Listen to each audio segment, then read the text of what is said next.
When I came in, I was like, who is this crazy lady? Like, you know, but you were so smart and you thought about the world so differently than any HR person I had ever met. What would happen if we just told the truth? Welcome to TruthWorks, where we dig into the nitty-gritty of leadership and work. And what needs to change. I'm Jessica Neal. And I'm Patty McCord. Our journey together started in HR, but trust us, it's evolved into something wild, honest, and well, a bit rebellious. So throw out the handbook. We're here to redefine rules to work for us, not against us. Let's dive into another episode.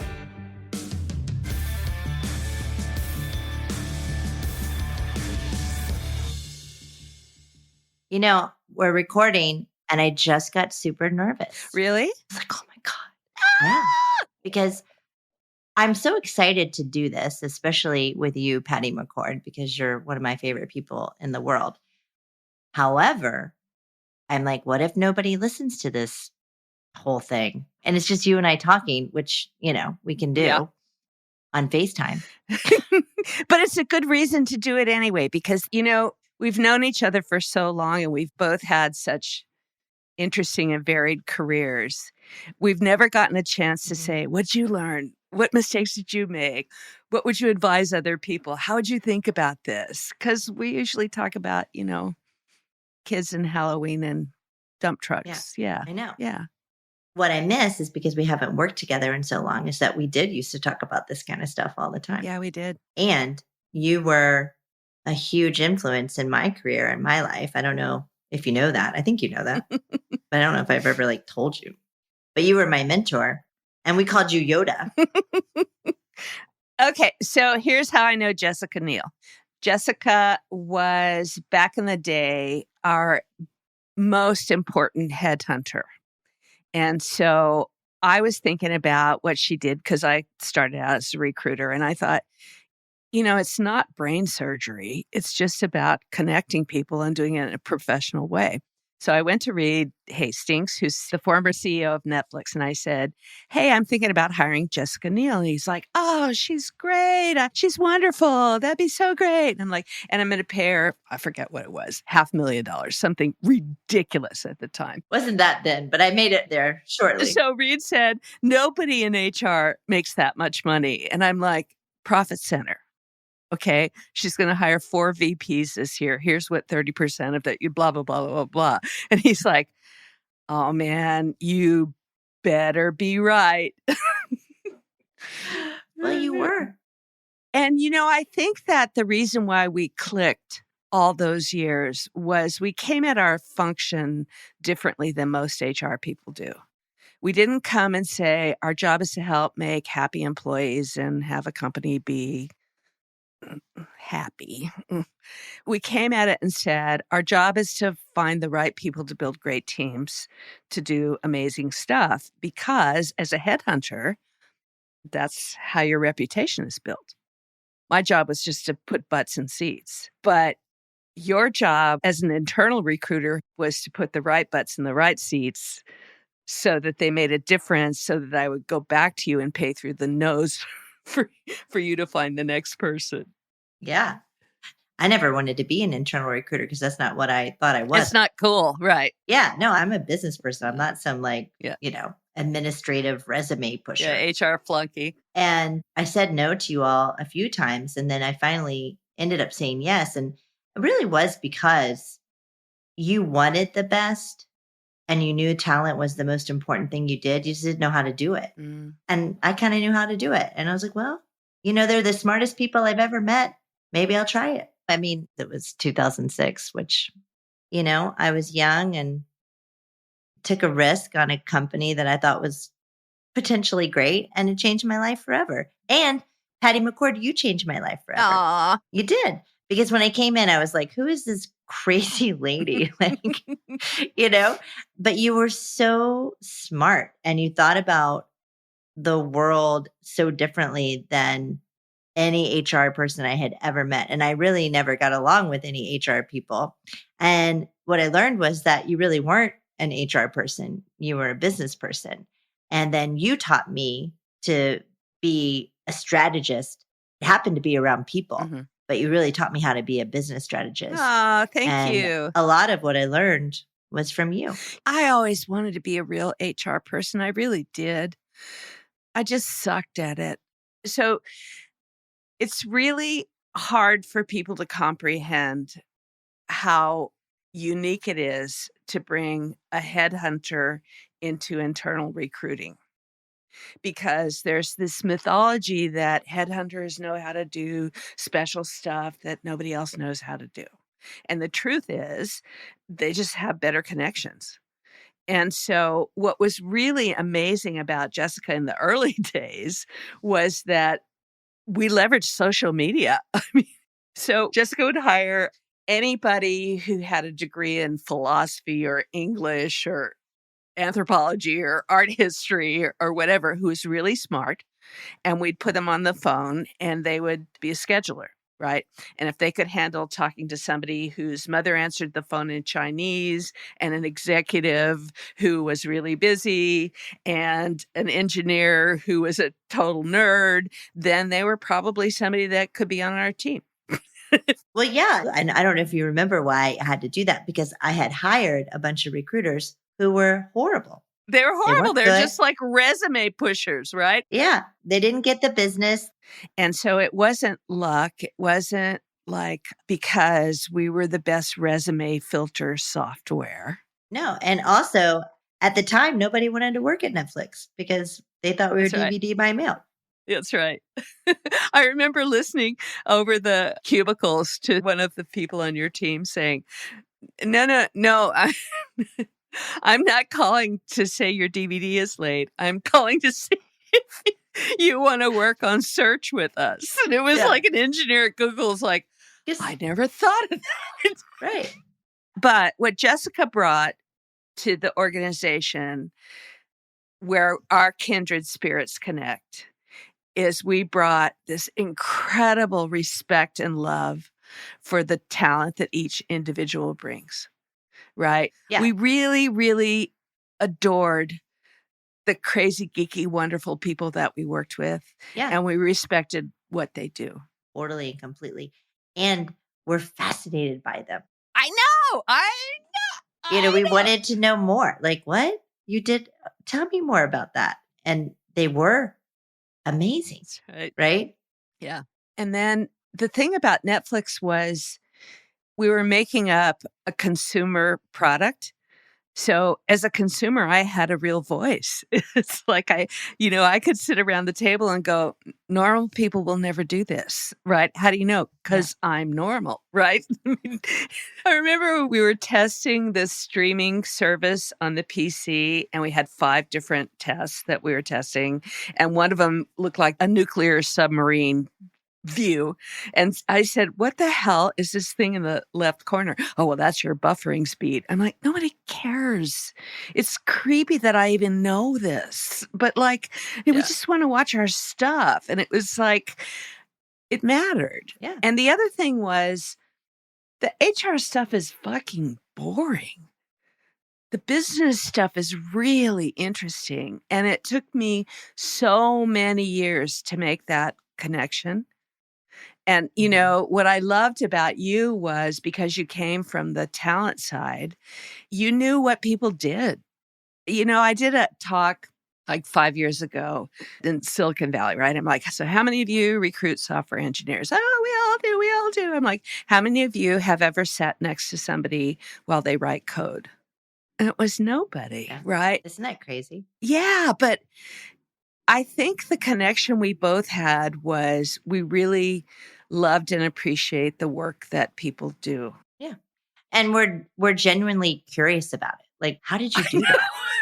Because for me, these engineers, they were coding these things. I was like, you made that? How'd you do How'd it? you do it? Show it to me. Show it to me. And they'd show me these lines of code, which I didn't understand. But still, I mean, it was like an artist showing you how they paint in the background. Totally. So another really important thing about you, Jessica, you're an artist. When everybody wanted to see your CV, right? So who is this Jessica Neal? Like, Well, she's from Kentucky and she went to art school. I know. No, but I think there's a really important part about creativity that's not seen in the work that we do very often. Yeah. And I think, one of the things about like my dad being right about me not being able to make any money painting, because he's correct. But I found like a creative part of business that I love. Like business is so creative. It's disruption. It's, ideas and ideation. And like even when you watch an engineer code, they're creating. That's exactly right. Right. They're painting with ones and zeros, right? Yeah, totally. And it's fascinating. And so I think, however, I kind of found my calling and so did you. Yeah.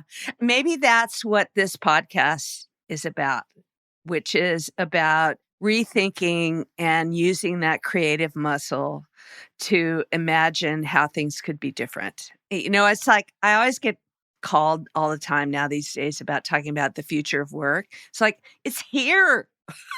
What future? What are Let's you talk about waiting the for? future. Let's talk about what you can stop doing right now and think about how we create this really wonderful new experience. Yeah, like what frustrates me so much is that there's not a lot of creativity. Mm-hmm. Everybody copies what everybody else does, especially when it comes to HR. Jessica, that's called best practices. I know best practices. I'm trying to think of our favorite work memory together. When we weren't wasted. No, I remember. So Jessica hired this woman, Bethany Brodsky, who is a recruiter that Jessica just made her. She made her amazing. And we were celebrating the launch of the Nintendo device. Oh, yeah. And up on the balcony, the guys were saying, we just want to thank everybody for helping to make this an amazing thing. And we want to thank Bethany Brodsky for putting the team together. And I looked at her and she was crying, right? Yeah. And she's like, I did that. I built that team. And I thought, that's what Jessica inspires her people to do. Oh. You weren't the head of recruiting. You created people who felt like they were part of building our company. And I mean, I get verklempt every time I tell that story because I got cold chills. yeah, she's like, I made this team. And I know that's how you felt. Mm-hmm. Right. Yeah. So I don't remember first meeting you. I remember first meeting the people you brought to me and thinking, holy shit, this chick gets it. Thank you. Yeah.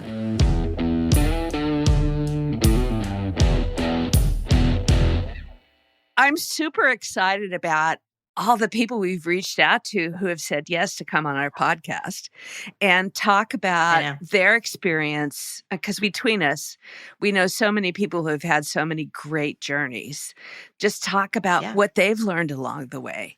And so somebody asked me the other day, oh, well, you're a culture expert. I'm like, no, I'm not. I'm a pioneer. Yeah. And so I think that's kind of the spirit that I love in you that we both have together, which is like, shit, we never figured it out. No, made it up, but smartly. We made it up smartly and we made a lot of mistakes, but we weren't afraid to like challenge the standard. Mm-hmm. And the standard, I think, was never good enough or satisfying for us. Mm-hmm. Yeah. And I found that what I learned by being in the business, not a business partner. If you're truly in the business, then you say, okay, if I started over again, how would I do it differently? And so that permeated who we were when we worked together, right? Yeah. It was not okay to say everybody else does it this way. And so that's the way we're going to do it. Yeah. That's what I think when I fell in love with you and was like, okay, I'm going to just soak up everything this lady has to offer, was because you questioned everything when it came to compensation, when it came to structure, when it came to anything that we were doing. You're like, why? And I'm like, I don't know.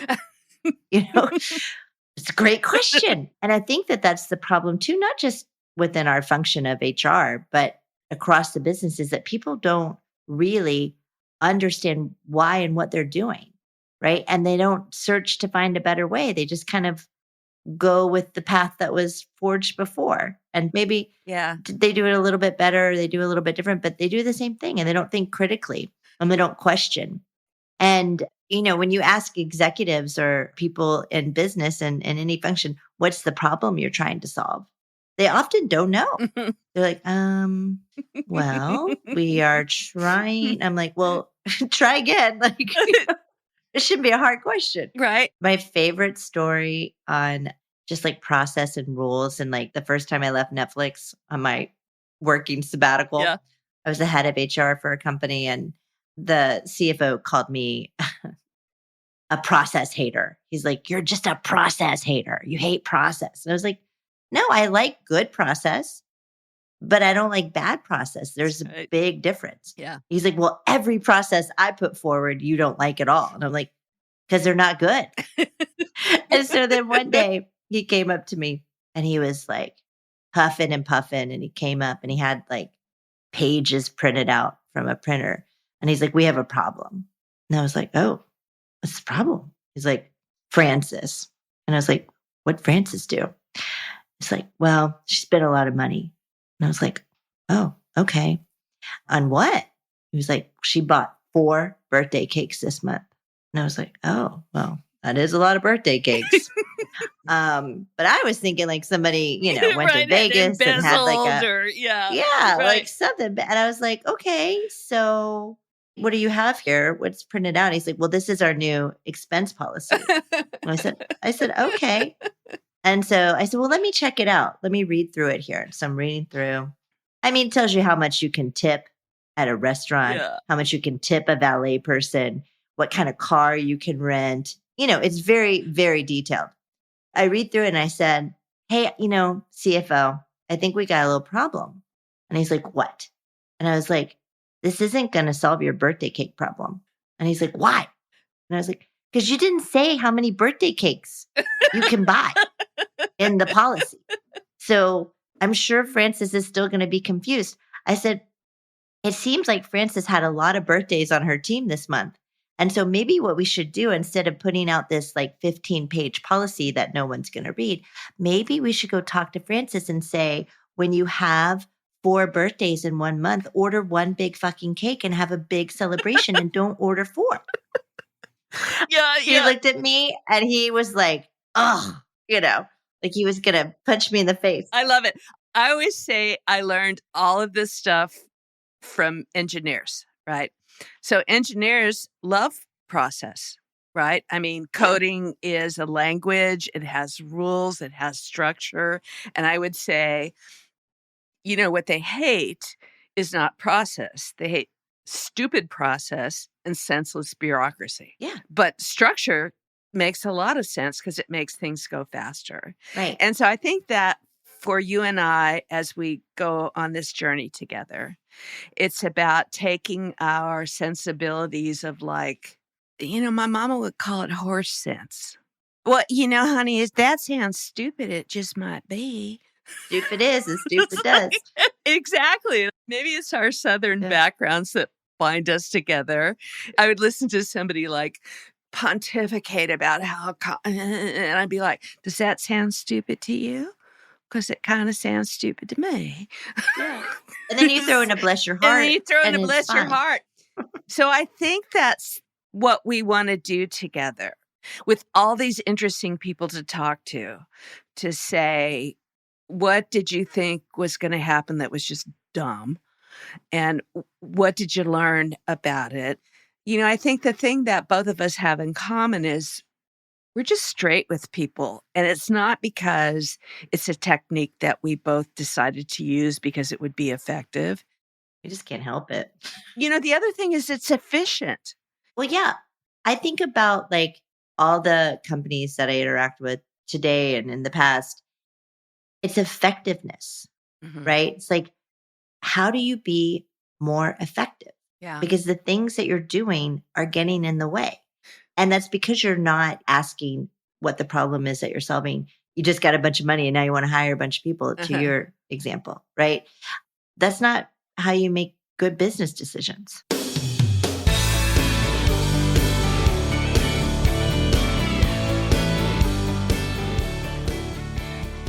So, what's happened since we worked together last? And what have you been doing? And what are you doing now? Update us on that stuff. Well, when I was there and you were At there, Netflix. Yeah. yeah, I was there for about 8 years and then you left and then I was miserable because I missed you. And then, I had the desire to like go off and see if I could be a head of HR and live up to your history and stature in the world. So I went off to do that. And I was the head of HR at Coursera. And then I was the head of HR at a mobile gaming company called Scopely. And then Reed called me and asked me to come back to Netflix. And I did and became the head of HR there. Did that for a while and had a baby. And now he's 4. And about almost 2 years ago, I got into VC. And so now I am an investor and a venture partner. And it's been incredibly fun. I think the thing for me was like, and kind of figuring out like what next after Netflix was, yeah, what next? Like it's kind of hard to like have one of the best HR jobs in the world and then go be head of HR somewhere else that's not as good, And so I wanted to do something different and I decided to try investing and it's fascinating. And I get to meet all these like creative, interesting, smarter than what people.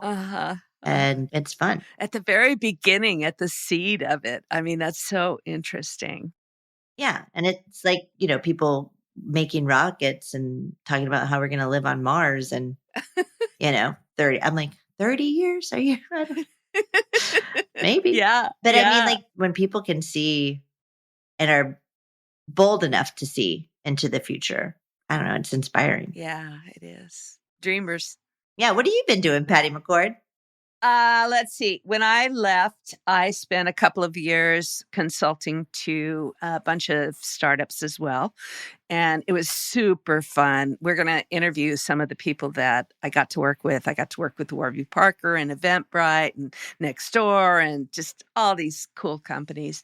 But every time I met with people, they would throw down the copy of the Netflix culture deck and say, we want to do that. And I would have to remind them that it took us 10 years to write that goddamn thing. And that, Right. if they wanted to get started, I could probably help them. And so I wrote a book called Powerful, which is an amazing book. I was sick and tired of talking about empowering people. It's like, you know why we got to empower them? Because we took it all away. It's like, we don't have a magic wand. So I wrote this book and it was kind of the Hitchhiker's Guide to the Netflix culture deck.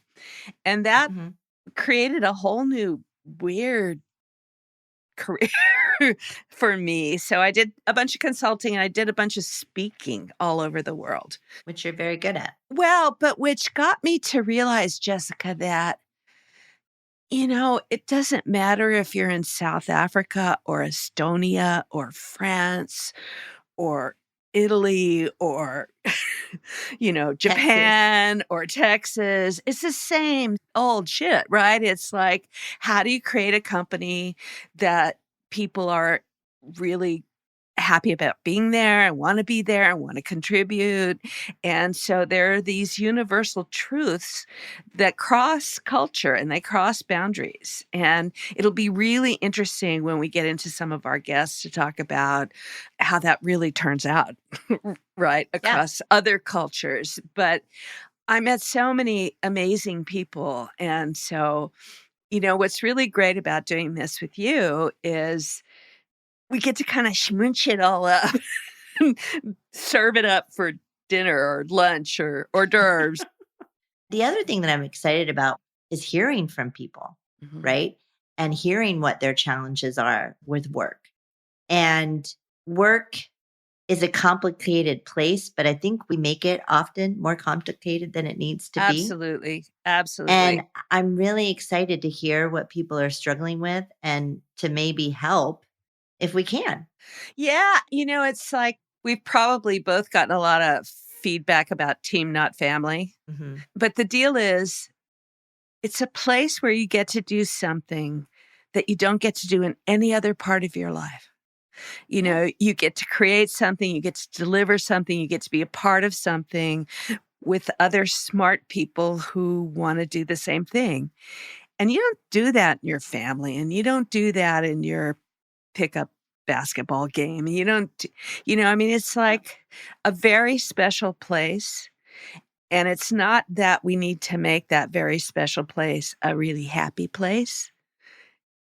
When I coach people now, I say, you want to be a great place to be from, and you want everything that you do to be CV worthy, right? So that every time you finish something, you're like, I'm proud of this. I'm going to put it on my resume. I wonder though, because I think about this often just with, folks that I'm talking to and advising and helping.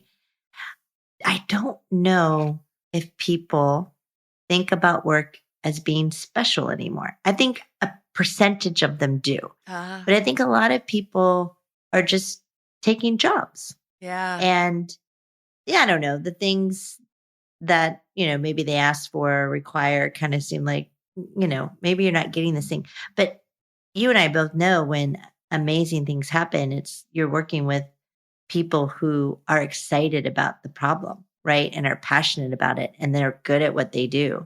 And then they're excited about you, and you're excited about them. And that's when you have a great team, and then you end up having a great company, right? But it's just a question I wonder, and I could be wrong. No, I've been thinking about it a lot, because I have millennial kids, and I get the part about like, I don't want to do drudgery for minimum wage and not pay my bills. Right. So, I mean, that's another thing that we can explore. Yeah. I'm excited to dive into like some of these questions too that I have and that you have that I think a lot of other people have too. Yeah.